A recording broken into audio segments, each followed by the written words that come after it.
Welcome in, family, friends of the program, ladies, gentlemen, kids, people of all ages.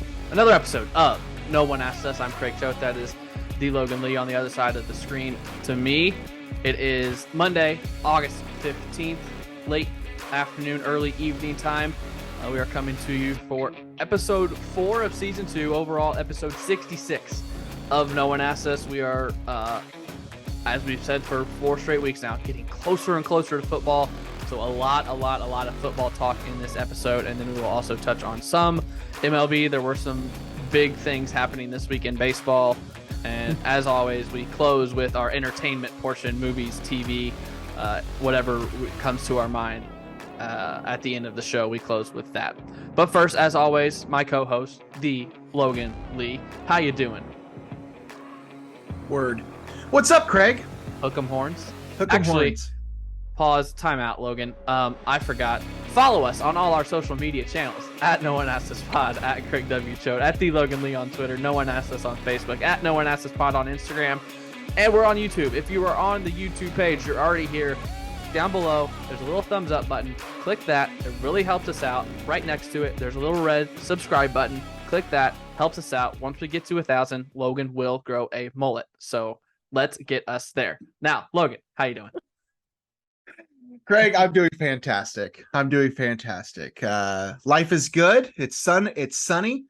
Had a nice weekend getaway to see the family. Celebrated my dad's birthday. Happy birthday, You Tim. finally saw your new nephew? Finally saw nephew Bridges. Wow. Yep. So got to spend some quality time with my man Bridges and Lennox, his older brother. Dad's birthday. Got to go back for Royal Donut getting open again. So got to get my Royal Donut fix in Danville. It was a good weekend. Now I'm back at it here in beautiful South Bend as things get a little cooler, and as soon as August comes around this town, it kind of changes things a little bit. Football becomes top priority here. You can already start to feel it. So no, things are good. Everything's going well. How about you? You good? Did I not complete my true Central Illinois residency because I never got Royal Donuts? I mean, you probably didn't spend a lot of time in Danville in the mornings. No. So, No. I mean, it's hard to do that. Okay. I mean, it's obviously a staple, and it's not something that I necessarily grew up on. But it's something I have had for a lot of my life, or most all of my life, really. And they're pretty delicious, but they were closed for a while, and they have new owners now, and so they've reopened back up this past week, and the lines have been nuts. And I was there Saturday morning, got there about 7:30, and I didn't wait too terribly long. They still had donuts for me, but I know things have been a little crazy for them. So all of Danville and Vermilion County are definitely excited that Royal Donut is back in their life. So I was pretty excited. Do I think you missed out on something like that? I mean, as I said, not necessarily, just because you probably weren't going to Danville in the morning. So had you ever gone to Danville in the morning, I would have absolutely said, yes, you need to go to Royal Donut. But no, not entirely. I'm sure there's good donuts elsewhere too. But I saw everyone posting about it, and I was like, I know Royal Donut. Why do I know Royal Donut? It's right by Danville High School. Finally said Danville. Yeah. So it's right by Danville High School. In fact, as you know, their drive-through line the day they opened up was wrapped around all the way past the school. Wow. They ended up shutting down the drive-through after that. They have not had drive-through since. They've only been doing walk-up. But yeah, that first morning they were open again. The line stretched all the way right past the high school. Like, it was a lot of people. Anyway, go on. As you know, when I was in Champaign, Central Illinois, I was at that 25 to 30 range where you can like still kind of eat whatever you want and whatever. Yes. So you know my staple anytime I was in that area was Gross yes, Burger. Gross Burgers. Yes, of course. So yes, every time I was there, I was getting a Gross Burger, but never hit Royal Donut. Everything's fine here. It's great. not sunny here. It's been a little cloudy, but it is cooler. It's low 80s, which is nice. But yeah, hanging in there, chugging along. Wedding planning. It's awesome. Yeah, got that figured out yet? No, we haven't done anything. Nothing. We'll get there, though. We'll get there. Yeah. Not important. All right. We're going to hop right in. What caught your eye this week, Logan? Uh, just a quick little shout out, I guess. Speaking of Danville, Chucky Robinson, Danville Yeah, native, yeah, who is a baseball player in the Red system, was drafted by the Astros. He's been playing now for the Reds for a couple seasons, I believe. He's been working his way up through their minor league system. He was activated for the Field of Dreams game yeah. last week. He did not play in the game, but he was the 27th man. I don't really understand why they give him a 27th man, but I guess it's just one extra guy to say they were on the roster for the game. Yeah. Whatever. But Chucky was the Reds' 27th man for the game, so he was there. He was dressed. They had a couple shots of him on the telecast, so that was just kind of cool to see. He's a kid that I mean, I grew up watching him. He's a year younger than Cameron, my middle brother. So between both my brothers, but him and Cameron were kind of like the two best catchers of their age in baseball growing up in the area. So they were never on the same team. Never once. I don't think they ever once played on the same Did team. he go to Danville High School? Yeah, he went to Danville High School. Okay. But he's always been an incredible baseball player. Always been a catcher too. Like not like a converted catcher. Like he has been a catcher Yeah. from the very beginning. Yeah. Like it was him and Cameron were the two catchers of that age in Vermilion County. And now they've both played. Now they both sports. played professional sports. So That's yeah, it's really awesome. cool. Chucky, there's a good Chucky story just to kind of tell you how good of a player he was even at that age. You're familiar with Legion baseball, right? Of course. Speakers. So yes, the Speakers, big around Danville, Vermilion County. So the senior Legion baseball team, the senior Speakers, made up of high school seniors, college freshmen, occasionally a high school junior, is the age range of that team. So what would be my senior year of high school, I wasn't playing, but one of my best friends was playing, one of the better players on the team. He was a senior in high school, ready to go into college. The kid hitting behind him in the 4 spot was an 8th grader, Chucky Robinson. As an 8th grader, playing against high school seniors and college freshmen from all across the state of Illinois. So it was really cool. Good kid. Glad to see him getting a chance there. Hopefully he makes it back up there again. He was just called up for that one game as the 27th guy, but good for him. Good to see that. So that was just pretty cool to see that last week. One of these episodes, we're just going to have 45 minutes of Logan just bragging on all the Vermilion County athletes. It's been a weird run lately. Like, I mean, when I was a kid, it wasn't thing. Who's the kid? The Brave system, maybe? Dodd? Yes. Yeah. Is it Dylan Dodd? Dylan Dodd's in the Brave system. Yeah. He was like their minor league pitcher of the month last month or something. I don't know what happened. Like when I was in school, like it wasn't a thing. Yeah, but like even before that, like it was, I mean, Darren Fletcher and Jason Anderson. Yeah. That was about it. Like it just wasn't a thing. And now all of a sudden, like the last like 10 or so years, like there's just all these guys and girls that are going on to play, at least college sports at like the D1 level, and some of them even going on to play professionally. So it's just been kind of cool to see. You're right. So is Chucky back down then? Yeah. I think he's been like, so he's in Louisville. If he's not Louisville, he might be traveling. I think they've been carrying like a taxi squad roster, taxi squad type of thing. I think he might be the taxi catcher. So he's been in Louisville. If he's in Louisville, I need to go check him out. I haven't been to a Bats game in a long time, but yeah, I remember the name. I think Brett did a story with him while I was at WCIA, but I never met him, but I learned who he was. So yeah. I got 2 this week. One of them I think might be pretty quick. I don't have it on our rundown, but I feel like we need to talk about it. The NBA is retiring the number 6 for Bill Russell. We talked about it a couple weeks ago when he passed away, and Adam Silver said a couple days ago that they are going to retire number 6, like baseball has retired 42 for Jackie Robinson. They are retiring number 6 for Bill Russell. Those that are currently wearing 6 will still be able to wear number 6. So LeBron James in that group. I don't know if he's said if he's going to keep wearing or if he's going to go back. I could see him saying, no, I'll switch back, but he hasn't said anything. I'm going to be honest. My first thought was, is that really warranted? But the more I read about it, he was more than a basketball player. He was very similar to Jackie Robinson in the basketball world. They were actually close. The article that I read said that Jackie Robinson and Bill Russell were very close. So I still don't know that it was necessary, but I'm not going to fight it. I think it's fine if they want to. He's a great person to do that for. Yeah, he meant a lot. I'm with you. As a basketball player alone, I'm not sure it's justifiable. But his contributions really transcend more than just what he did on the court. And yeah, similar to the Jackie Robinson thing. And Jackie Robinson, it's not like he's considered to be the greatest baseball player of all time either.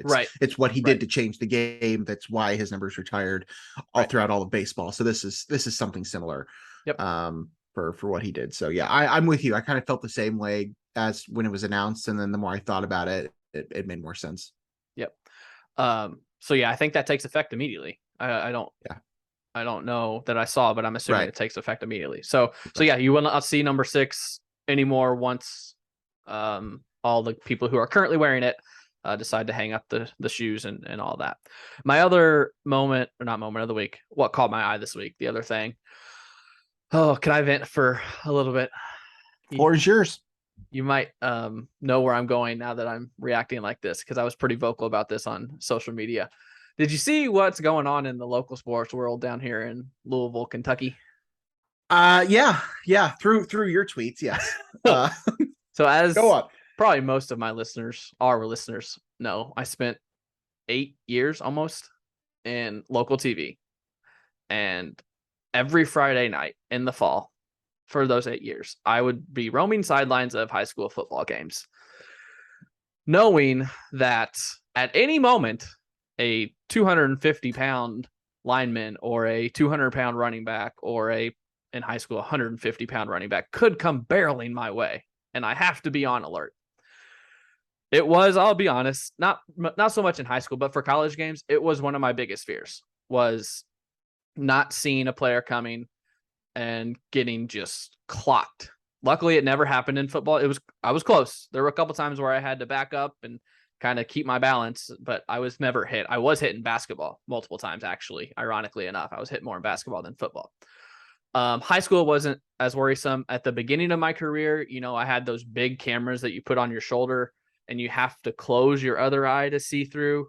The last couple of years at WCIA, we got different cameras that were smaller, and you looked through the screen most of the time. So you could really see your peripherals, and it wasn't much of an issue. But the first couple of years, it was tough seeing out of and training yourself to look at the action and also have the camera in frame. Well, the sports director down here at the station, his name's Fred Cowgill. He's been at WLKY for a number of years, decades. He spent 47 years in the sports TV business. Last August, it's almost a year ago,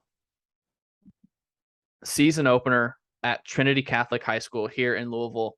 Very prestigious high school, one of the best high school football programs in the country. It was August 20th of 2021. I went to that game. I was standing in the sideline. I was probably 25, 35 yards away from the goal line. It was a goal line play, just kind of a sweep to the right side.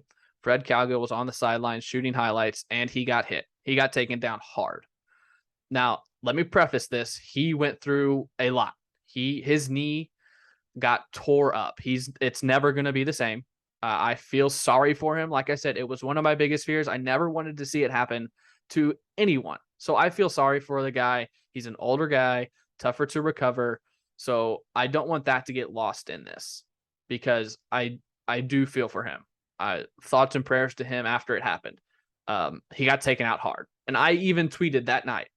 I said, watching high school football tonight at Trinity, 5 plays into the game, a photog on the sideline at the pylon got taken out.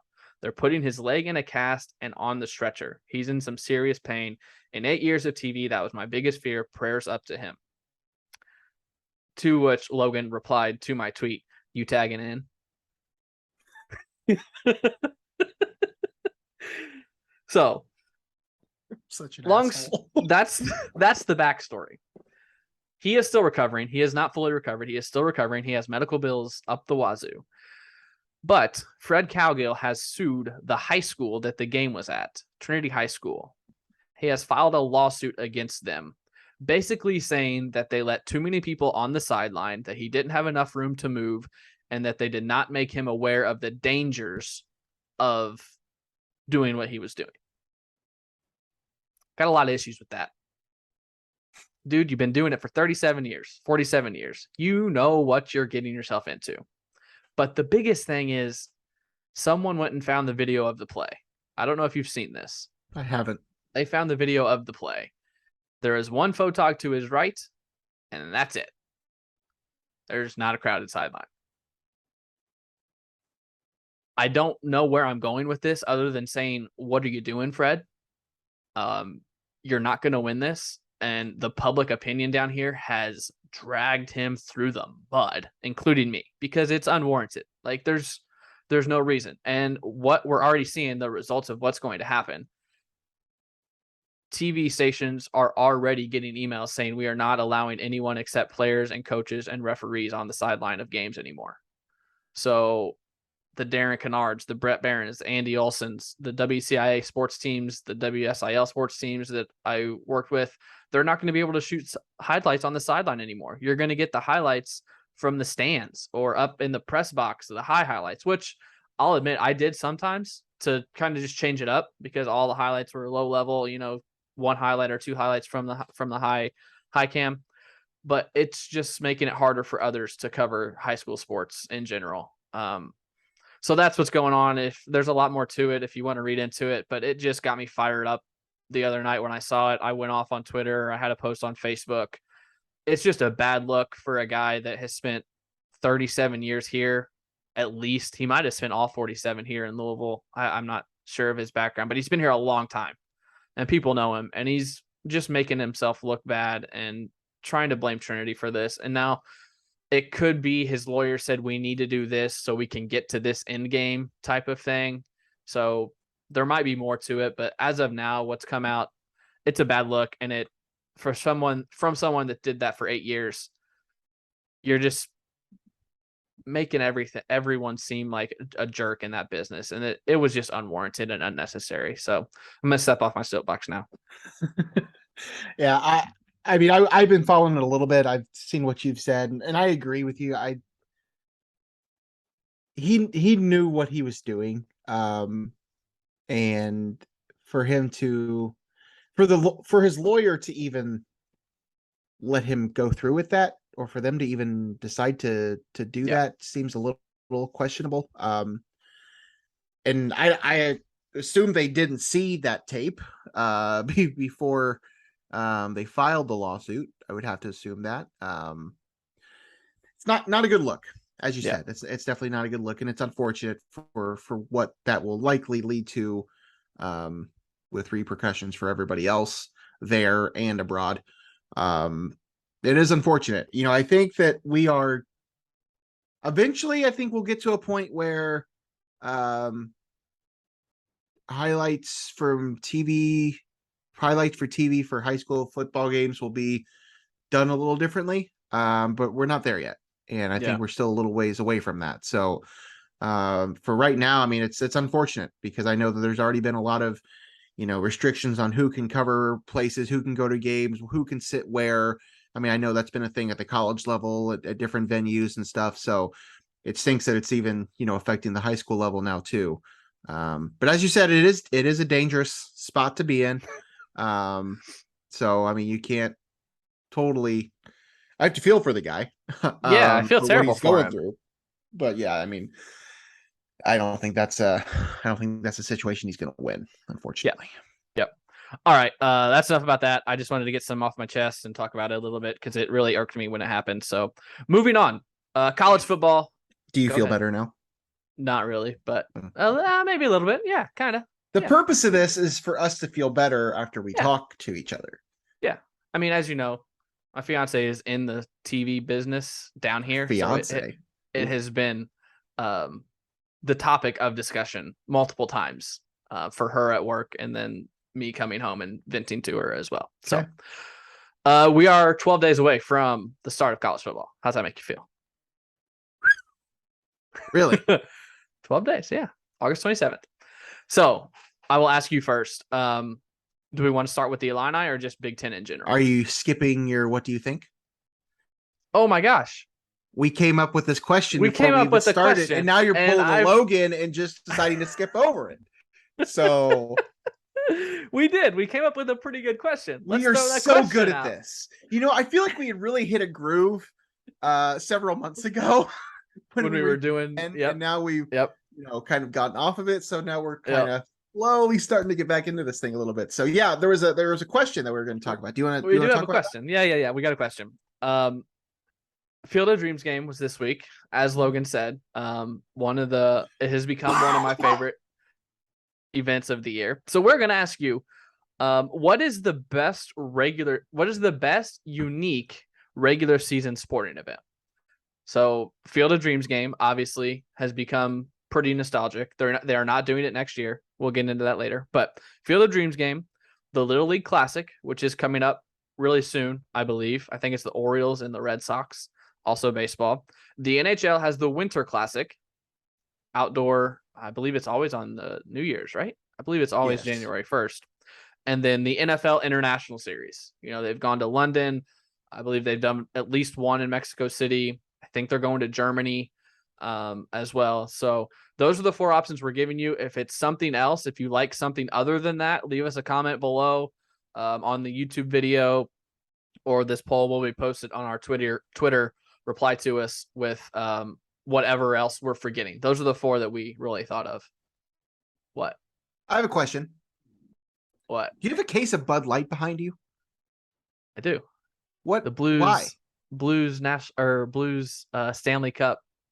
Oh. Special Bud Light cases. Oh, okay. I think the only difference is they blasted Gloria in the brewing facility while it was being made.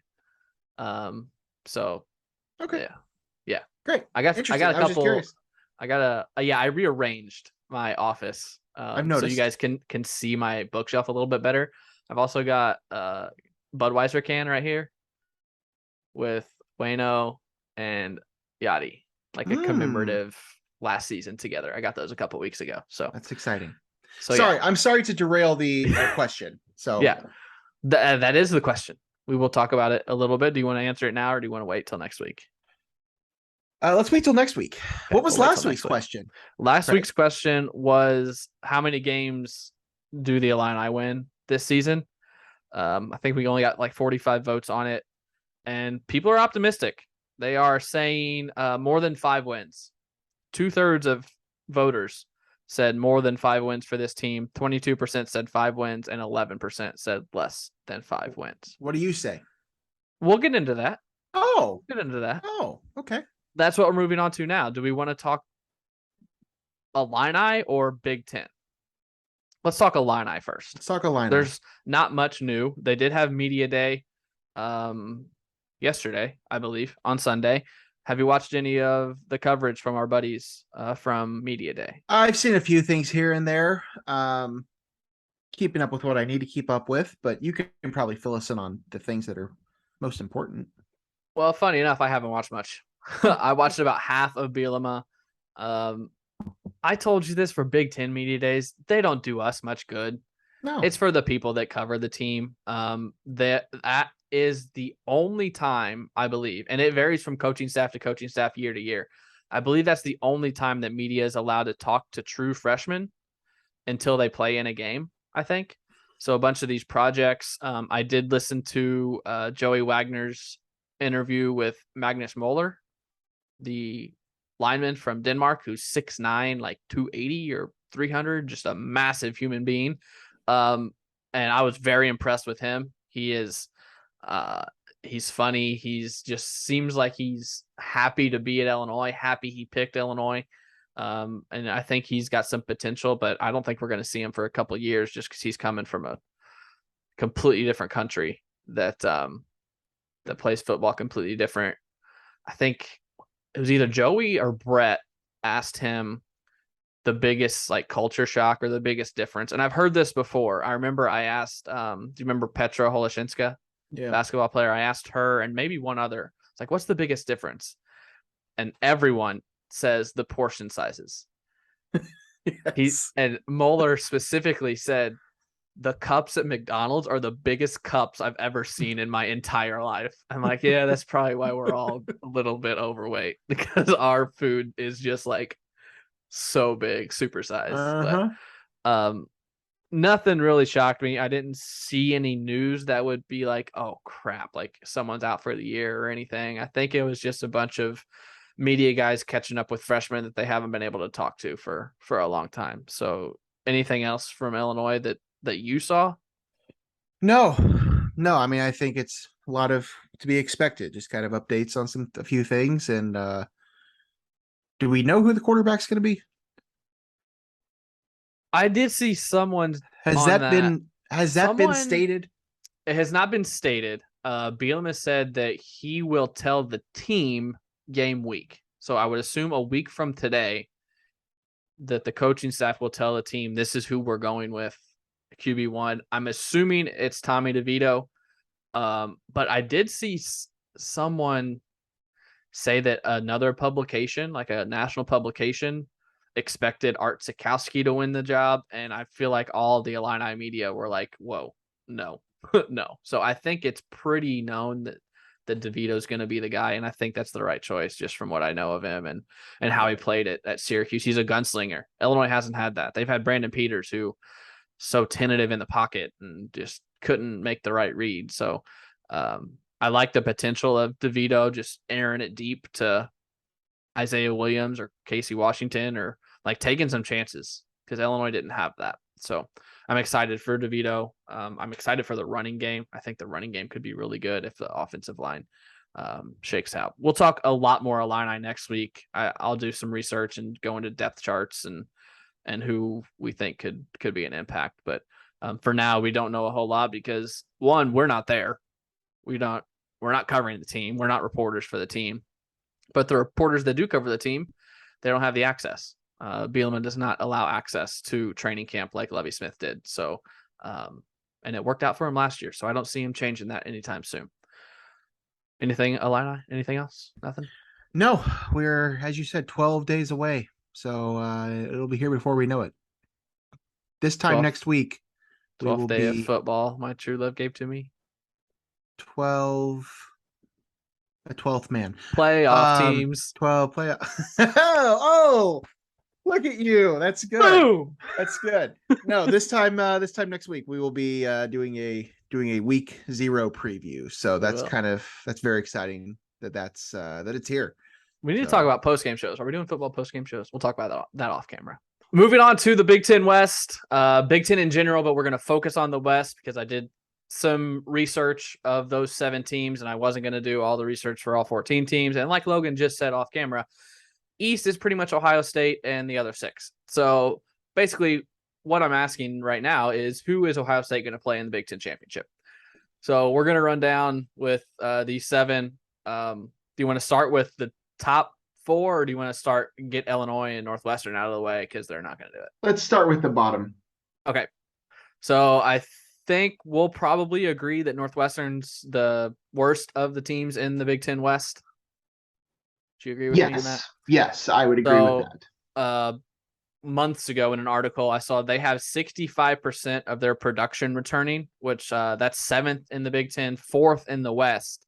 They do have their quarterback back, Ryan Helinski. They have their running back, Evan Hull, back, who ran for more than 1,000 yards last year. Also caught 300 passes, 9 total touchdowns. A couple receivers back, Malik Washington and Bryce Kurtz. They also added Donnie Navarro. I don't know if you remember that. Donnie Navarro transferred to Northwestern. Didn't really have an impact transfer or impact tight end for them.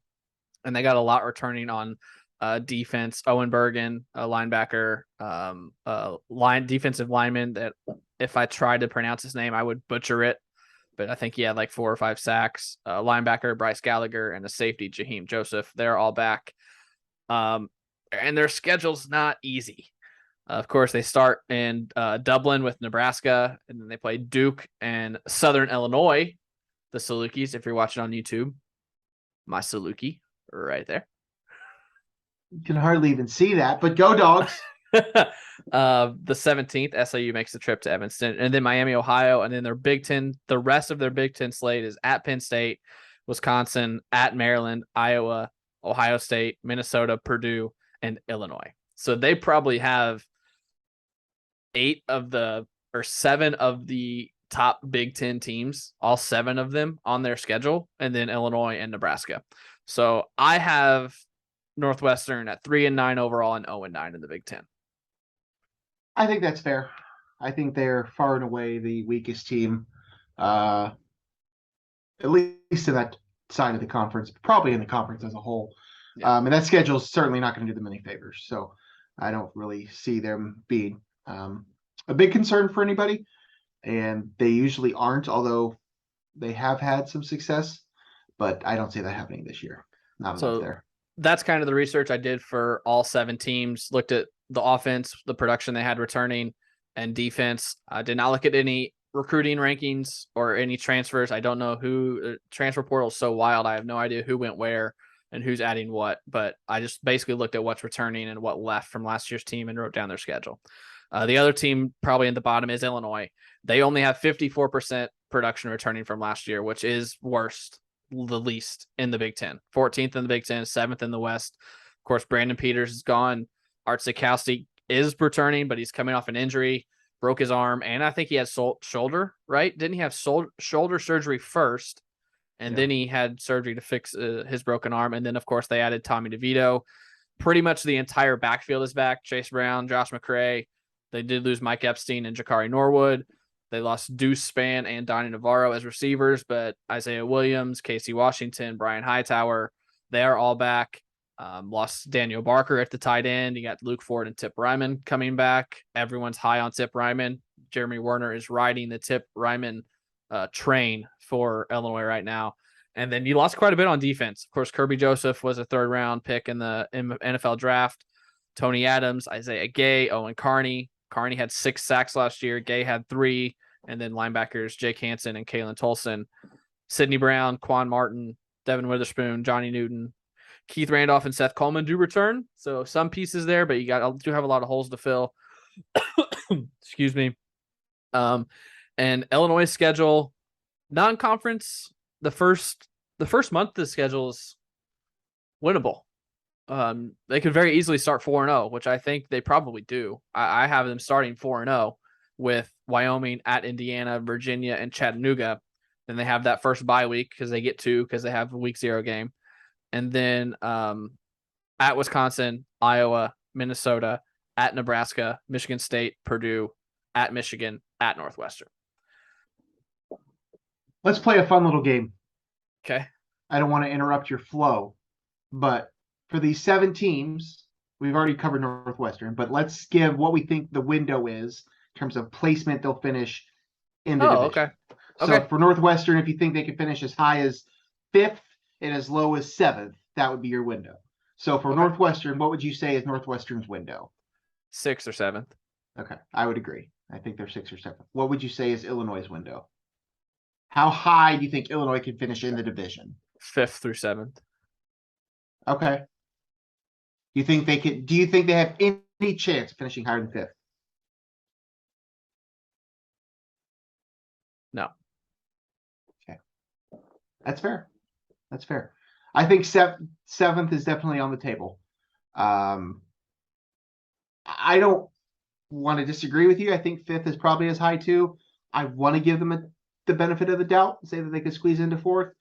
But I don't think it happens. I think those top 4 teams in the division are going to be pretty strong. So I would agree with you. I think it's 5 through 7 with them as well. Yep. Okay. Again, we'll talk more Illini next week in a preview and once we might know a little bit more. And then I think right above Illinois is Nebraska. 55% production returning, which is right above Illinois, 13th in the Big Ten, 6th in the West.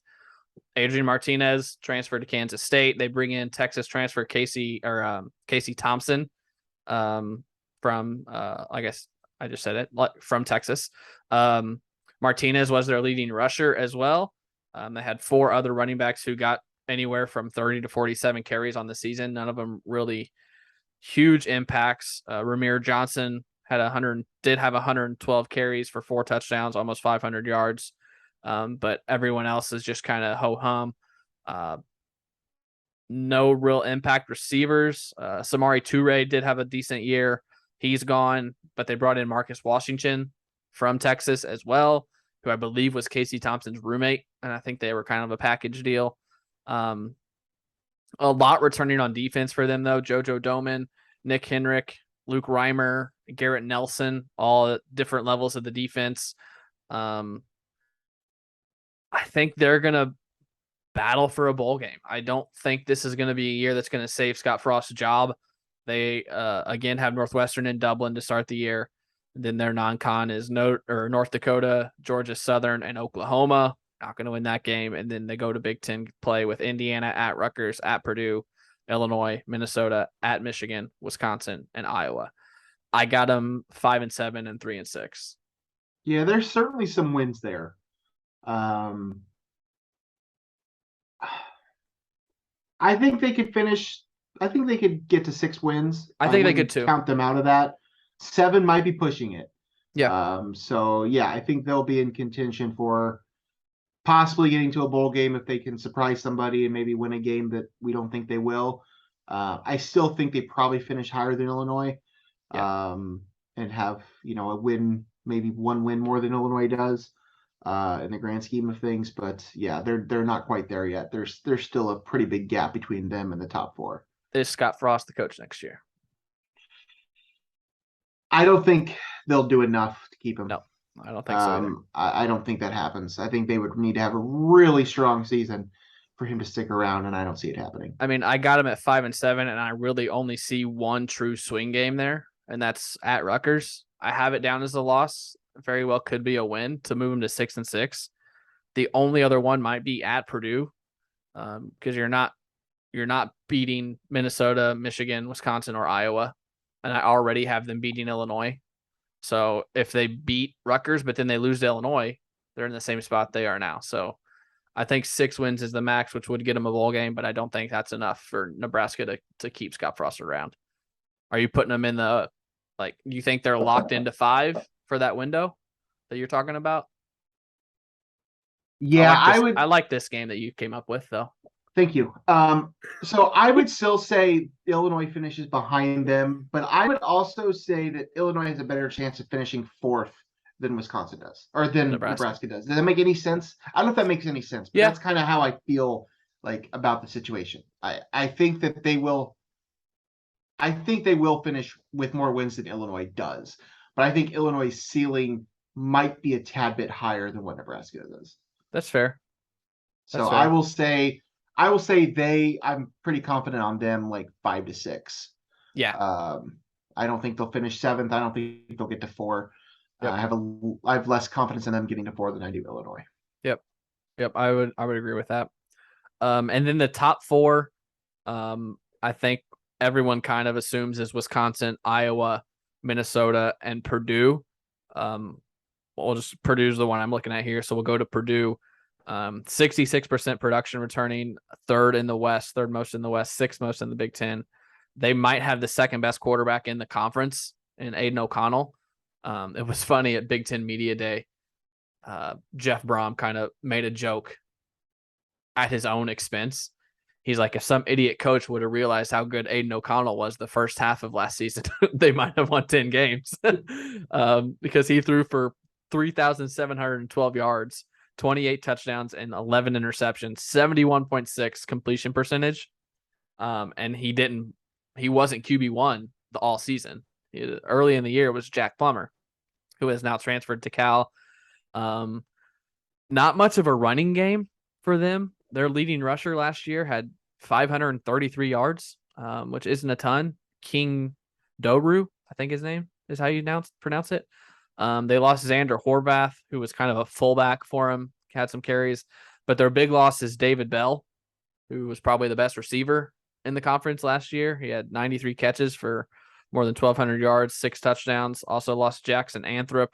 But they do have Milton Wright back, who had 7 touchdown catches last year, more than 700 yards. Payne Durham is a very good tight end, 6 touchdowns last year. And then they lost George Karlaftis on defense. I think is he with the Commanders now, maybe? I don't know. He's in the NFL, but I can't remember where. They start the season with a big one. They start the season hosting Penn State, week 1. They're not a week 0 team. They're a week 1 team, Penn State. Then they host Indiana State, at Syracuse, Florida Atlantic, at Maryland, at Minnesota, at Maryland, Nebraska, at Wisconsin, Iowa, at Illinois, Northwestern, and at Indiana. I do have Purdue going 9-3 and 6-3 in the conference. Yeah, I've been looking at their schedule as you've been talking about them. I think there's definitely 8 wins. I think 9 is certainly out there. It's pretty chalky. I think they could finish anywhere between 1 and 4. 1 and 3 is probably more likely. I don't know that they'll finish lower than 3, in terms of the division at least. Yeah, I mean, there's certainly the talent there, and they've kind of been building up more and more. That Penn State game will be tough. That's likely not going to be a win, but after that, I mean, they got a lot of winnable games there for a while. They do have to go on the road a couple times there in October to start the month, but other than that, I mean, there's definitely some winnable games in that stretch. So yeah, I think they have a very strong case to win the division. I have them winning that first week game. I have them beating Penn State. It's at West Lafayette.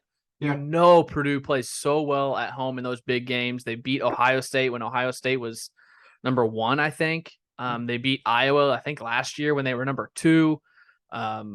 They just get so pumped up for those big games. I think Purdue opens the season with a win over Penn State. It's their biggest home game of the season other than Iowa. They get Iowa later on. So it's one of those two. I mean, their other home games aren't exactly all that exciting for that fan base. So, yeah, I think that's certainly possible. I think that's possible. Yeah, I agree with you. I think 1 through 4. I'm just going to say it. These other 4, I think, are 1 through 4. Yeah. They are all very similar. I have no idea who's going to win. I have a pick to win, but I could see any 4 of these teams playing in Indianapolis. Right. I'm with you. So we'll move to Minnesota next. I think they're probably next on the tier. 67% production returning. That's the second most in the West, 5th in the Big Ten. Tanner Morgan being among them, more than 2,000 passing yards last year. But I think kind of a down year, as what most people expected. Do you remember their running back situation last year? Mohamed Ibrahim ran for 163 yards on 30 carries in the first half of the Ohio State game, and then tore his Achilles and missed the rest of the season. Yes. And then I think Bryce Williams was their next in line, and then he got hurt the next game and was out for the season. Yeah. And then they had another. I think they had 3 starting running backs get hurt last year. Yeah. Ibrahim, Bryce Williams, and Trey Potts are all back. Potts ended up running for 552 yards and 6 touchdowns last year. They did lose the other 2, Kai Thomas and Marquise Irving, in the backfield. Their receivers are back, Chris Altman-Bell and Brown Stevens. I guess my Google Doc auto-corrected his first name to Michigan Brown Stevens. I don't think his first name is Michigan. They're both quality receivers. Their tight end returns, Brevin Spanford, and then a couple defensive players. Thomas Rush had 5.5 sacks. Mariano Sori-Marin, Chicago guy, had 85 tackles. And Tyler Nubin, 3 interceptions. This is a team that I think might be top 10 midseason because this schedule: New Mexico State, Western Illinois, Colorado, at Michigan State, Purdue, at Illinois is their first 6 games in 7 weeks. And then at Penn State, first Rutgers, at Nebraska, Northwestern, Iowa, and at Wisconsin. I also have them 9-3 and 6-3 in the Big Ten. 9 wins, you think? Yeah, I think they lose at Penn State. They lose the last 2 to Iowa and Wisconsin. I think they beat Purdue at home, and I think they beat Michigan State at Michigan State. Yeah, I think you're probably right. I think that makes a lot of sense. We need to disagree more.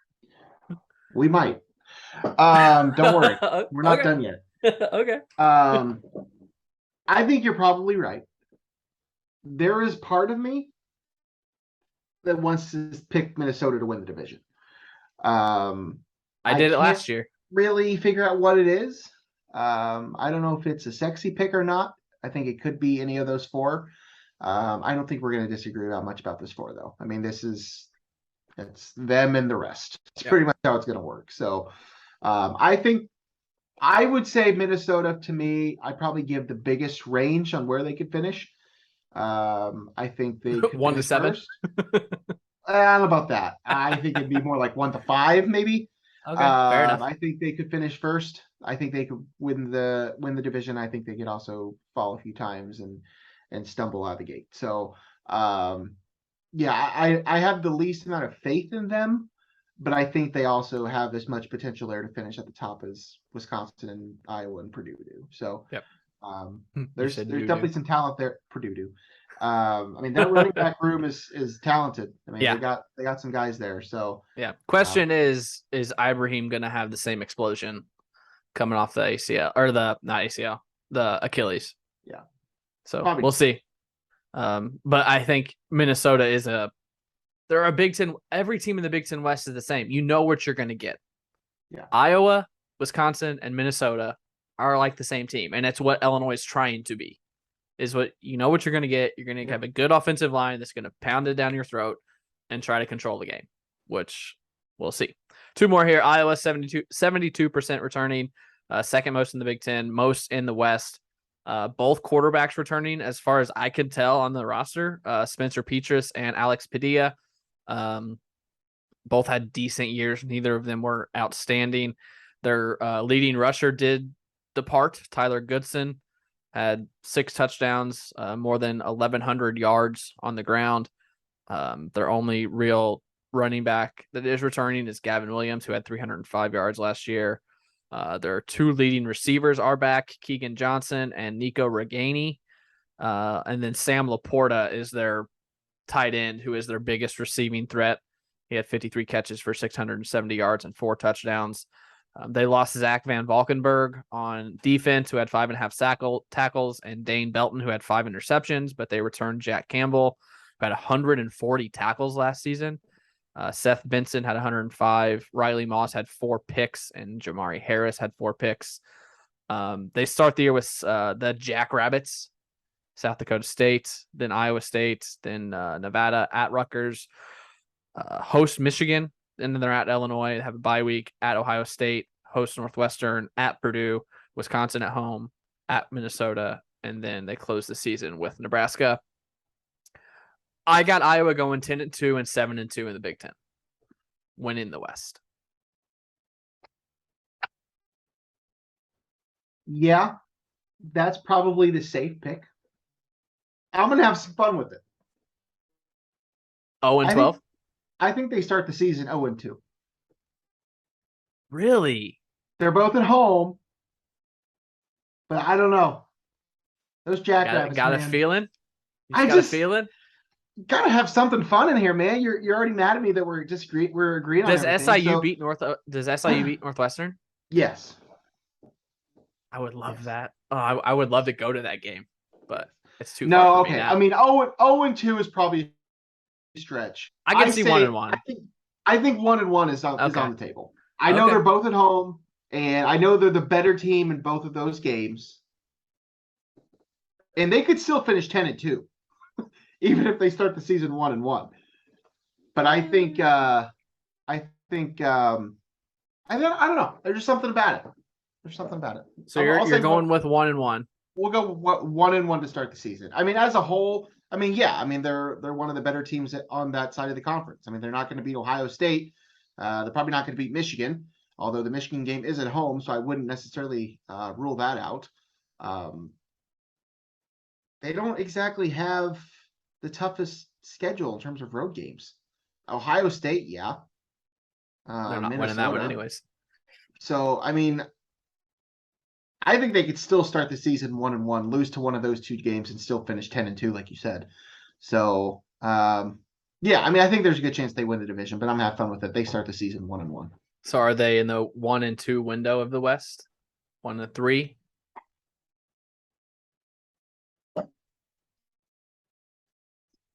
We'll say 1-2. Yeah. 1-2. Yep. I don't think they finish lower than second. Yep.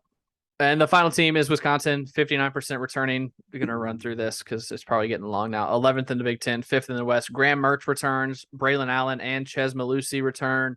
Their top receivers departed, Danny Davis and Kendrick Pryor, so they got to figure something out there, as well as their top tight end, Jake Ferguson. And Leo Chenal and Jack Sanborn are gone on defense, but Nick Herbig is back. They're defensive leaders from last year. They start with, it looks like I have on here at Illinois State. That cannot be correct. I'm assuming they just play Illinois State. And then Washington State, New Mexico State, at Ohio State, Illinois, at Northwestern, at Michigan State, home against Purdue, then the bye week, then Maryland, at Iowa, at Nebraska, and Minnesota. The Redbirds go to Madison. Okay, yes, that makes sense. That is a typo. I have Wisconsin, just like Purdue and Minnesota, at 9-3 and 6-3 in the Big Ten. So a three-way tie for second behind Iowa is what I have in the Big Ten West. Yeah, I think they finish 1 or 2. Their schedule is a little more complicated than what Iowa's is. They have to go to Columbus, to East Lansing, to Iowa, and that. So I think there's still 1 or 2 would be my window for them. But I think they're probably the best team in the conference when it's all said and done. Would be my guess. Yep. They may not finish with a better record. I think Iowa probably finishes with a better record based solely on that schedule. Yeah. Yep. All right. So I've got Iowa winning the West at 7-2, 10-2 overall. Wisconsin, Minnesota, and Purdue all 6-3 in the West, 9-3 overall. Nebraska 5th at 3-6, 5-7. Illinois 6th at 2-7, 5-7, and Northwestern in the cellar at 0-9, 3-9. Is that too chalky? That's very chalky, I feel like. We should just name our show Chalk. Yeah, because we agree on everything. I don't know how much thought you've put into the East, but how do you see the East? Ohio State, the field. Is that what you want to know? In terms of like standings, or what do you want to know? I mean, it's just clearly throw something out there. It's clearly Ohio State, right? I think So what's 2 through 7? Michigan 2, Penn State 3, Michigan State 4, Maryland 5.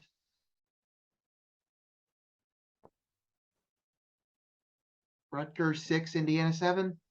Okay, we were close. Pretty chalky, but I mean, I've got Maryland ahead of Ohio State. I think not Ohio State, Michigan State. No, surely you don't. Okay, I've got Maryland ahead of Michigan State for 4 or 5 there.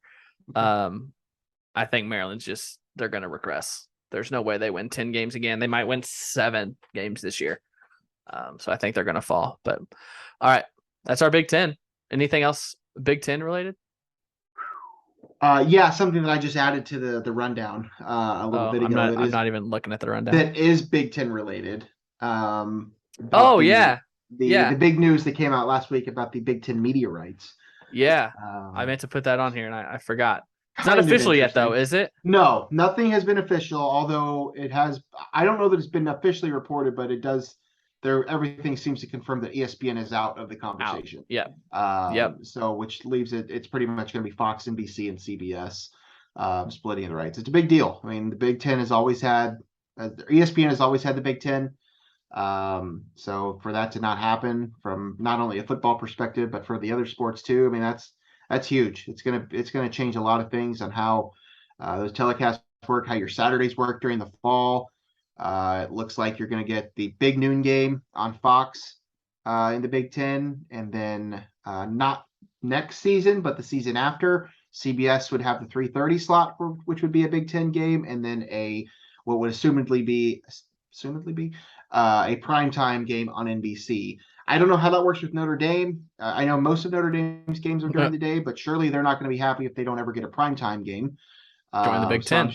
I'm sure, well, that's certainly on the table too. I think that this opens the door even a little bit more for that to happen now. But yeah, it's kind of interesting that ESPN's not going to be carrying Big Ten games. I I think we talked about this extensively through text, which I'm surprised we didn't put on the rundown or it didn't come up until now. I think we're both in the same camp here. Football, this isn't a big deal. We're going to be able to find it. It's unfortunate because yeah, everything revolves around football, and football is what makes the money. So that's what anybody cares about. But all of my questions about this are what happens to basketball. Yeah, because ESPN, I did the math last week. I don't have it. I wish I had it pulled up in time. ESPN, here it is.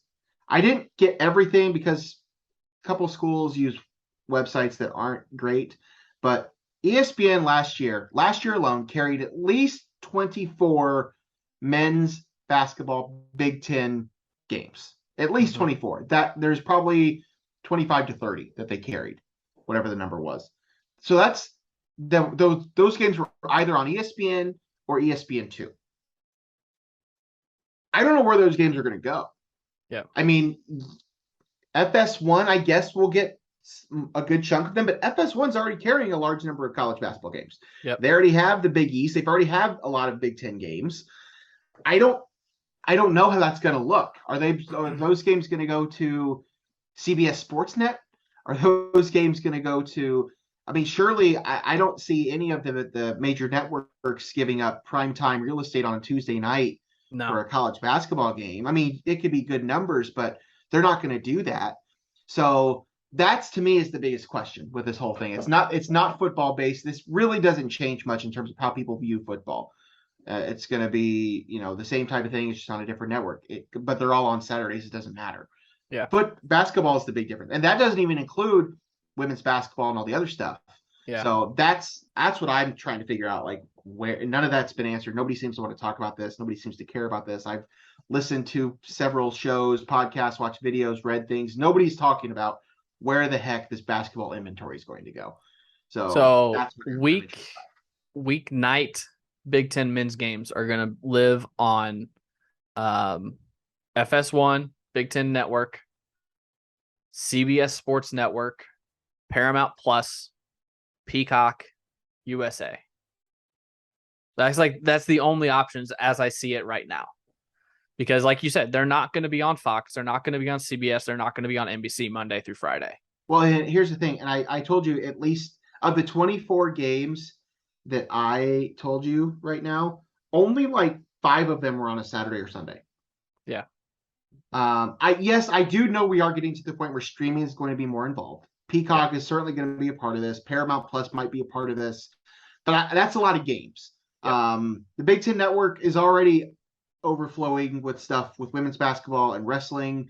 I've said it on Twitter, and I don't know that it'll happen. I would like to see TBS get in the mix here. Yeah. And they're already covering the tournament. We've already talked about it on this show about a lot of their guys, their people don't cover college basketball. I know they're going to have the NHL, and obviously TNT has the NBA, but I wouldn't hate it if they got in on this and had like a game a week on like a Tuesday night. I'm not worried about the weekends necessarily. It's mainly the Tuesday, Wednesday, Thursday blocks that I think is going to be the biggest issue, because I don't hate FS1. I hope they're getting away from their remote broadcasts, which they've been doing a lot of. I do not like that. I don't like Joe Davis calling an Illinois basketball game from his couch in Los Angeles. Like, that's just not cool. But yeah, that's the thing that's intrigued me the most about this whole thing. It's not the football stuff. It's simply the basketball stuff. The good news, Jason Benetti is going to Fox. Yes, so we're not going to miss out on Jason Benetti. We're not going to miss out on Jason Benetti. No, I mean, that's just that's where I stand on the whole thing. Do you feel differently about the basketball situation? Or are you still like paranoid about that too? I think what I told you in text is I just want to know where I need to go to watch these, and I don't want to have to pay for another streaming thing. I already pay for Peacock and Paramount Plus. If they're on there, fine, whatever. I already pay for those. But if there's something new that costs me $10 a month, I'm gonna do it, but it's like, come on now. Like, yeah, it's gonna be weird because ESPN's like the go-to. They got ESPN Plus. You can watch every game on ESPN Plus, which is great. So it's gonna be weird. It could be a struggle, but it's gonna be $1 billion deal, so you can't really say no. And it's helping bring in, UCLA and USC. So it is what it is. But let me ask you this. I have a question. Okay. Could you see a scenario where Fox Network, the mothership Fox, carries a Friday night Big Ten game every week? I mean, I'd have to look and see what their programming is. I'm assuming Friday night's probably not great, so potentially, yeah. I'm just trying to think of like alternatives because, I mean, the major networks all have their own primetime programming. So right. And I don't know what Fox looks like other than The Masked Singer. I assume these questions will be answered eventually. Yeah. We'll know when this soon. deal is officially announced, but that's just what I want to know. So yeah. All right. Throw that in there. Good call by Logan because we hadn't discussed it yet. But in other college football news, that's 2 compliments you've given me today. You're done for the month. In other college football news, the AP poll was released today. No surprises. Alabama 1, Ohio State 2, Georgia, Clemson, Notre Dame, Texas A&M, Utah, Michigan, Oklahoma, and Baylor. That's your top 10. Alabama, Ohio State, and Georgia were the only 3 to receive first place votes, with Alabama getting 54 of them. Others in the poll: Michigan State at 15, Wisconsin at 18, Iowa, Penn State, Minnesota, Purdue, and Nebraska receiving votes in the AP. Any guesses on who gave Nebraska a vote? 'Cause I looked it up. I don't know. Who was it? Brett McMurphy. Used to be at ESPN, I think. Now he's at Stadium, is what the poll tracker website said. He's with Stadium. He put him at 25th. You'll notice the one notable admission is admission or omission? Omission. Sorry, omission. Not I don't even know what I just said. Omission. Was Texas top 25? They're Texas. Are they not ranked? They've received votes. They'd be 27th. Okay. But they had a first place vote in the coaches poll. So, but now they're 27th. I did not look that up. I need to look up who the vote was in the coaches poll. The final college football thing that I want to do, and I didn't prepare Logan for this, so he's going to get mad at me. Just pick a winner of the other four Power Fives. Who do you think is going to win the ACC? Oh, okay. Clemson. Clemson's back. Clemson's for sure. Clemson's back. I think they win the ACC. SEC, is it Bama? Yeah. I mean, you make an argument for Georgia, but yeah, it's right. Bama. Yeah, I think Bama too. So these other two, I hope we have some disagreement here. Big 12. Who do you think wins the Big 12?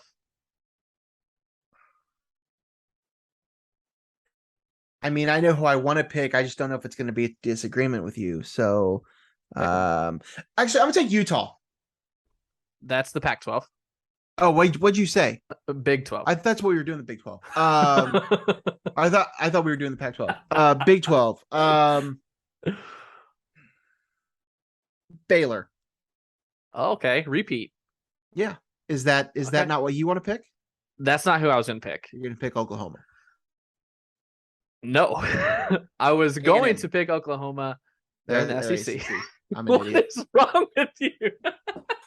The first time I just heard the wrong thing. I've been thinking Pac-12. I don't know how much of Oklahoma leaves with Lincoln Riley. I don't know if I trust Brett Venables. I don't know about their quarterback, Dylan Gabriel, coming in. So I'm going to do it, and I'm going to be disappointed. I'm going to say Texas wins the Big 12. So you were the pick in the coaches poll. You're not a coach. I know they did just lose 2 players to ACLs, I think, in the last day or two. A receiver and a lineman, I think. But I'm going to pick Texas to win the Big 12. I just don't trust Oklahoma, and I don't think Baylor can do it back-to-back. So I'm going to go with Texas. Now we can go to the Pac-12, Logan. I said Utah. I've been debating Oregon and USC. Yep, those are the I top think Utah's 3, probably the favorite. I think they're highest in the AP poll at least. I mean, I want to say USC just Yeah. because of Lincoln Utah's Riley. 7th in the AP poll. Yeah. I'm going to have fun with it. I'll take USC. Yeah, I toyed with it. They got some good additions. Caleb Williams and Jordan Addison at receiver. Caleb Williams at quarterback. And Lincoln Riley is just a good coach. So, Yeah. but can you do it in the first year is my thing. I So mean, I did toy with it. Matters, but in the AP poll, they are 7, 11, and 14. So USC 14. Yeah. Utah, Oregon, and USC aren't exactly that far apart. Yeah, I toyed with USC.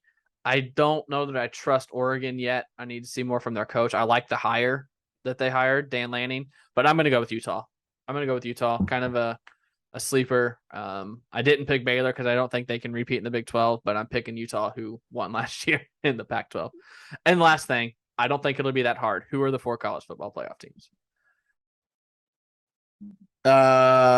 Alabama, Ohio State,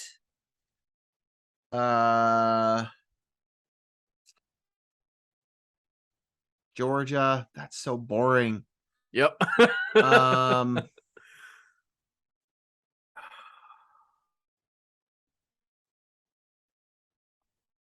I want to have a better answer than Clemson or Notre Dame. I've got 3 penciled in, and then a group of 4 that I'm choosing from for the last spot. I don't want it to be Alabama, Ohio State, Georgia, and Clemson or Notre Dame. I don't want it to be. I want something in there to be different. I don't want it to be one of those 5 teams. Who that would be, I don't really know. Yeah, that's the issue. That's the issue. I mean, I guess it could be a USC if I'm that confident in them. I mean, Utah is probably the safer pick there, but the Pac-12 hasn't done anything on a national level to get in that conversation. It won't be anybody else from the ACC. It'll either be Clemson or nobody. Notre Dame is obviously in that conversation. I mean, Michigan got there last year. I don't see that happening again. So I guess I mean, maybe A&M or... I mean, you're not going to have 3 SEC teams in there. No, I know. I'm just trying to think. I'm trying to have something fun with this, and I just can't. I'm so over the same teams every year. Well, you can't really say that because we have Cincinnati that's true. I forgot Michigan about last Cincinnati. year. Holy crap! Yeah. So going back to chalk this year, I think makes sense. So I've got Alabama, Ohio State, Clemson. I think all 3 of those have a really good chance to go undefeated. Yeah. So they'll be locks. And then my last 4, you've said them all. Utah, USC, Notre Dame, and Georgia are my last 4 for the last spot. I mean, it'll be some combination of those. Yeah. Yeah. I mean, I picking one. I'll just stick with USC just for the fun of it as my 4th. So I'll say Alabama, Ohio State, Georgia, and USC. Yep. But I'm not confident in that. I do think this year that there will not be 2 teams from the same conference. I think we'll have 4 different conferences represented in the playoff this year. I disagree. Really? Yeah. The SEC will have 2 teams in it. I don't think they will. Okay. All right. Fair enough. That's what we're here for. That's why we're here. Anything else football? College football? No. Okay. No, anything NFL? I can't think of anything that happened in the NFL other than a bunch of no reason preseason games. Yeah. Anything? No. Nothing. Okay. All right. So we're just going to jump right into baseball. The biggest news of the season, maybe Fernando Tatis Jr. was like days away from coming back from his wrist injury, I believe, and gets popped for PEDs. 80-game suspension for Tatis takes him out until May of 2023. He came out quickly after and said he took some kind of supplement to prevent or to help heal ringworm that had this steroid or whatever in it that he unknowingly knew was in the supplement. So he took blame for it. He didn't try and say it was, a mistake. He's like, I took something I shouldn't have. And he is out for 80 games. Big loss for the Padres team that just traded for Juan Soto to try and beat the Dodgers and the Mets and the Braves. And now maybe your best player, even better than Soto, now will not be eligible for the postseason, obviously, and will not come back till May of next year. Did you see what Mike Clevenger said? Yeah, I read several of them spoke out. I don't remember what his said in particular, but pretty much all of his teammates were like, this is the second time that he's been yeah. acting like a child, that he needs to grow up and Yeah. learn that he's a professional athlete and he can't. Wasn't the injury from a motorcycle accident or something? Correct. Yes. So yeah, big news in the NL, especially because it doesn't take the Padres out of it, but it pretty much makes it like a 2-team race, right? This is Dodgers and Mets. This is like the second time in 3 weeks that we should have had Curtis on the show. Curtis, if you're listening, just our resident Padres fan. Yeah, man, just a bad look, bad move. Unfortunate situation for that whole team. They weren't going to win the division, but they were certainly in the mix for a playoff spot, and they had a pretty good shot to make a run in the playoffs. Why they brought in Juan Soto. That's why they made that deal. Granted, Juan Soto isn't on an expiring contract, so he'll be around next year. So, you have to assume that the next year. Yeah, they'll be in the running of this thing for a while now. But still, I mean, this was supposed to be a year that they could, make some noise. And not that they can't. They played pretty well without Tatis, but they were definitely counting on having him back by, the playoff run. So very unfortunate. Not a good move. Not a good look on him. Can't really buy what he says, but whatever. Not good. Definitely a bombshell that was dropped on us over the weekend that nobody saw coming. So feel for those Padres fans. Hopefully they can still make some noise, but I think they're going to have a hard time. They've already struggled to get past the Dodgers already. So I don't know if I see that happening. That division or the wild card race is going to be tough as it is. So good luck. Good luck. I believe you liked my tweet about this, but whatever day this news came out, the day before was our trade deadline in my fantasy league. Yeah. And I spent all day that day trying to trade for Fernando Tatis Jr. and Mookie Betts. So it's a keeper league. You can trade draft picks. So the guys that aren't in it this year anymore, they always trade all their players for better draft picks next season. And this guy had just traded for Tatis. And I was even trying to get Tatis from the first guy who had him. And I offered him my first 3 picks next year, plus Mike Trout. And I think at the time I had Brendan Rodgers, but it was like one of those things where you're offering just a dude to kind of negotiate. Like I would have traded, and this was my final offer to the guy the day before. I would have traded Mike Trout and Nolan Arenado and my 1, 2, and 3 picks for Betts, Tatis, and just his last 3 picks. Yeah. And he wouldn't do it. And then the next day, this came out, and I was like, oh my gosh. I completely dodged that bullet. Yeah. So lucky bad you. Luck. Yeah. Bad not good for a lot of people, but good news for the Cardinals. For you. Yeah, sure. Good news for the Cardinals. Yeah, I guess. Which Cardinals are in first by a game and a half, took 2 out of 3 out of the Brewers series over the weekend. Now they've got the Rockies for 3 starting tomorrow, and then the Diamondbacks. So a winnable stretch coming up for the Cardinals to maybe extend their lead. The Brewers they're not looking very good right now. Brewers aren't looking very good. Some managerial news right before we started. The Rangers fired Chris Woodward, 3+ seasons there, 203 and 278. The Rangers doesn't make a lot of sense. They spent big money this offseason on Corey Seager and Marcus Semien, and everyone knew they weren't really going to compete. They also signed John Gray to a pretty big deal as a starting pitcher, and no one really understood what was going on. I don't have their record this year. I think they're 48 and 60 something maybe. I'm assuming they're 5th in the West. Maybe they might be ahead of the Angels though, actually. They're either 4th or 5th in the AL West, or no, 3rd or 4th in the AL West because the Athletics are 5th in the West. But I don't really know what they're looking for. I think they just signed him to an extension through 2024 as well. So they are just a half game in front of the Angels in third. Third. Okay. I thought So it was weird. Angels and Rangers are now without a manager. I saw Jeff Passan's article or his tweet cited historically bad record in 1-run games as like a key catalyst on the move. So, I mean, I guess if you lose enough 1-run games, it's enough to fire. I guess so. You, I guess so. I don't know. Yeah, weird.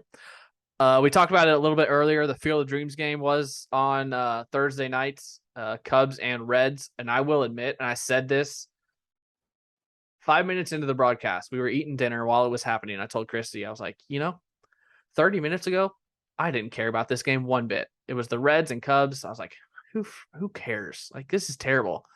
But it's the Field of Dreams game. I'm going to turn it on. And I turned it on. I was like, this is the best thing ever. I think I even tweeted, I know it's our poll this week, but I'll answer it now. This is the best unique sporting event of the season.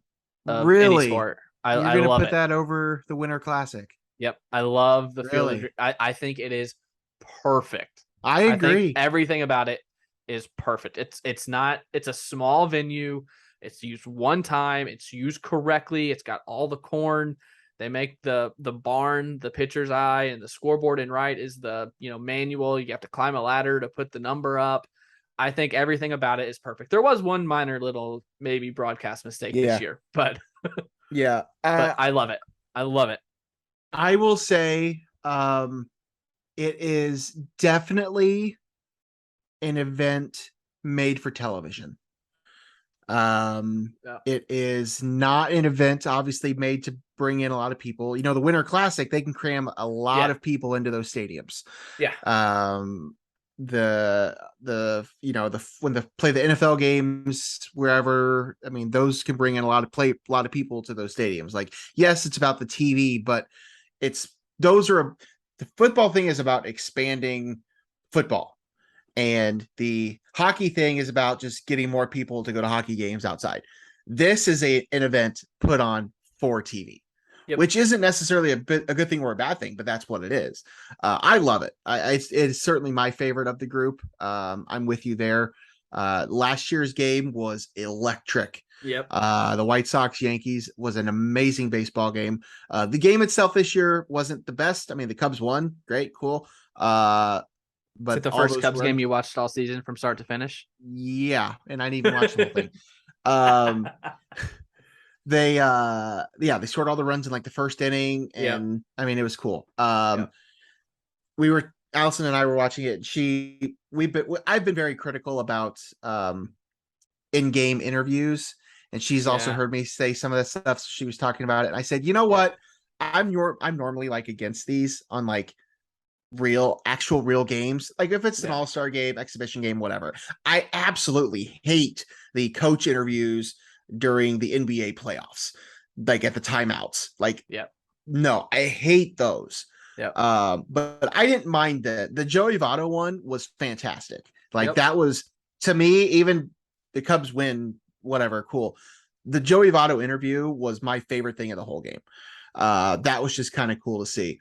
But no, I love the Field of Dreams game. I would love to go to one day. Would have loved to have gone to the Reds and Cubs, but obviously I don't have thousands of dollars just to shell out to go to that game. Yeah. Like it costs to get there. But no, it's such a cool experience. I'm glad they're doing it. I think it makes a lot of sense. Our buddy Scott Shagnon was there. Marquee Sports Network, SIU alum. He was like a TA in one of my classes. With Hagstrom. Yeah, he was there tweeting about it and all that stuff. You were gonna say something else.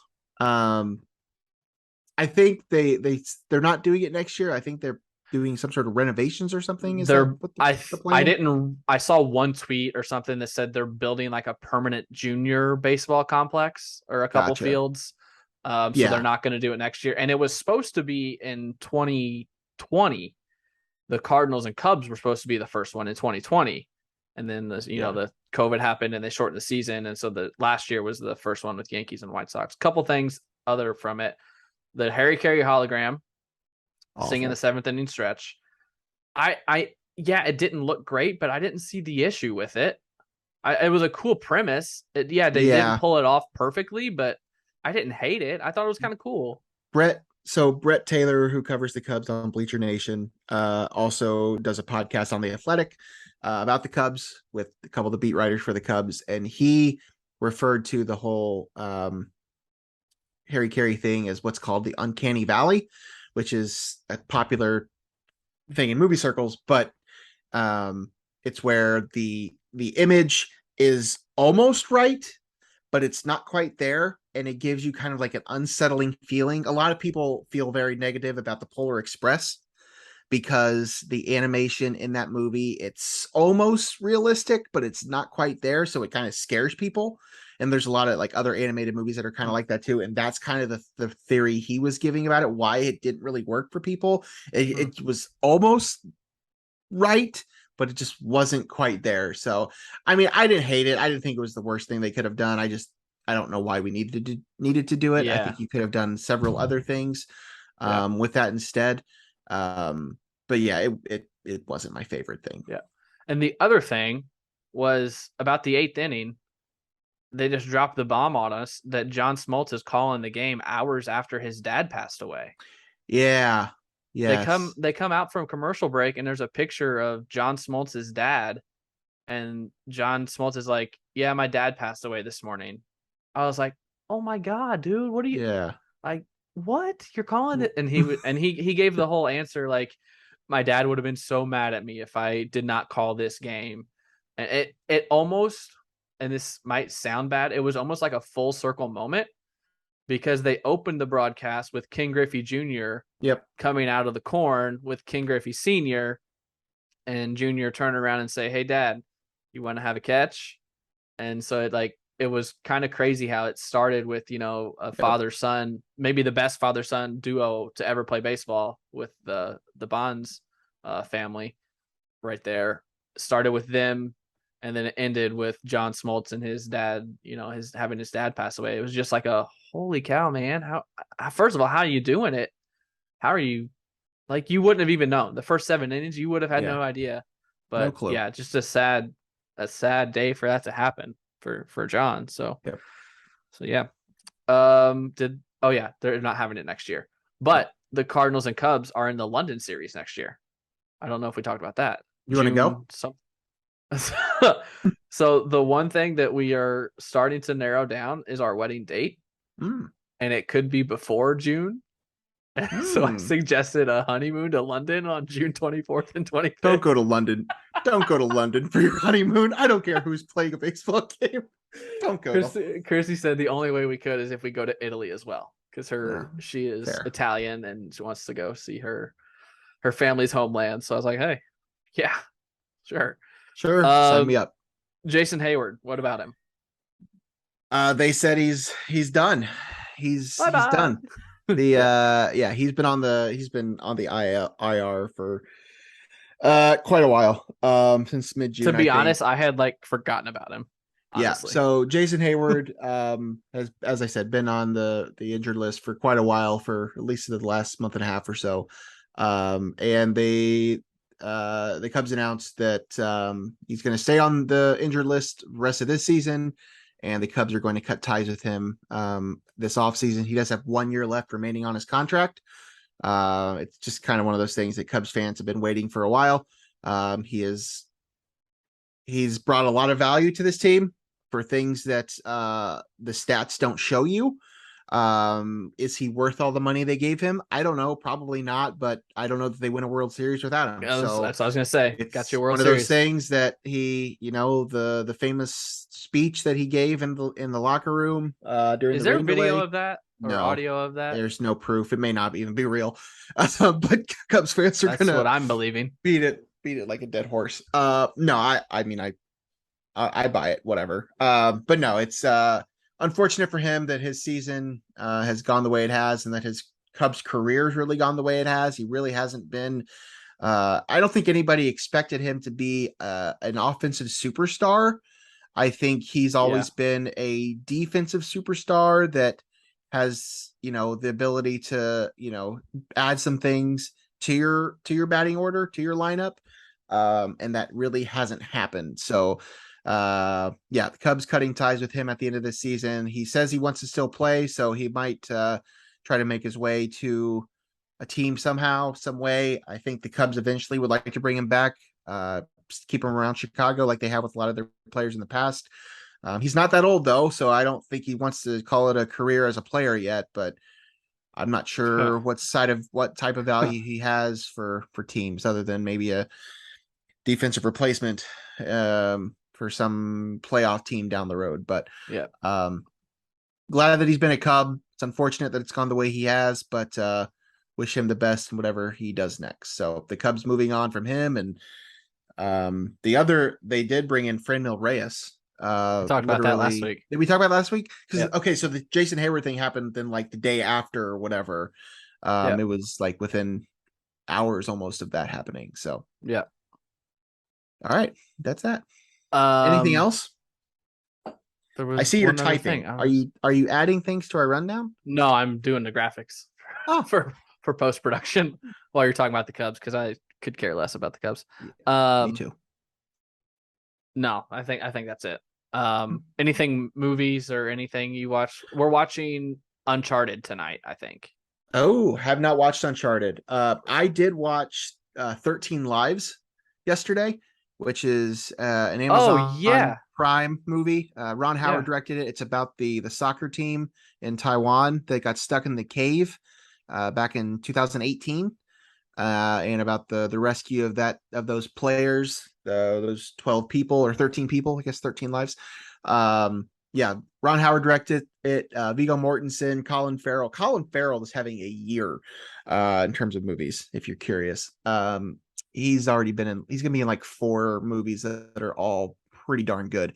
Joel Edgerton's in it as well. It's a really good movie. It's kind of similar to Only the Brave, which is a movie that came out a few years ago that I really enjoyed, but it didn't really get a lot of praise because of timing that it came out, but that's a different conversation. But it's kind of similar to that, but it's a good movie. I recommend it. Obviously it's a fairly recent story, so I think most people remember at least hearing about that.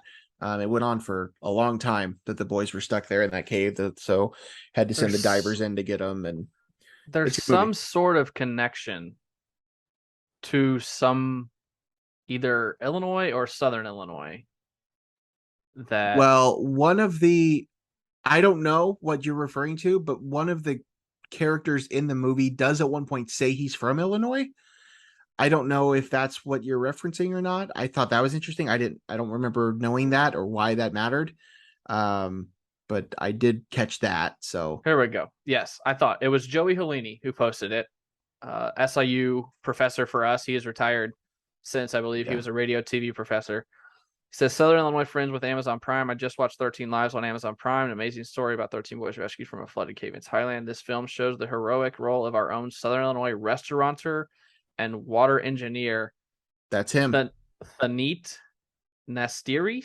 Yep. Ty D and Marion played in the success of the rescue.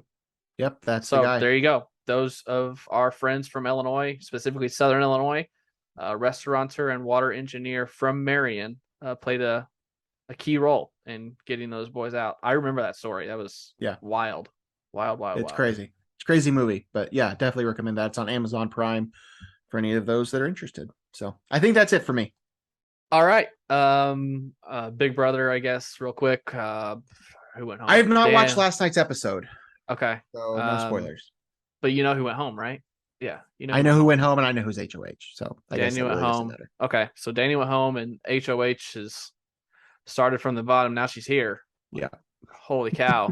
But I almost texted you last night, so I'm glad you told me that you hadn't watched yet because I almost texted you about something. So yeah, we'll keep that. I will watch it here soon. Okay. I don't think there's anything else from me. Anything else from you? No, sir. No, sir. Right. Pleasure to be here. For those of you that are still listening, give us a like, give us a subscribe wherever you are listening. Really trying to bump those numbers up. We had a big jump in the spring because of our Illini basketball stuff. People really, really loved that. So we're trying to continue that. So a like and a subscribe would be great. Follow us on all our social media channels. They are either in the description or on the YouTube page if you are watching us on YouTube behind us. For Logan, I'm Craig. That's another episode of No One Asked Us. We'll be back next week with an Illini football preview and a look at their Week 0 game against Wyoming. See you next time. Peace.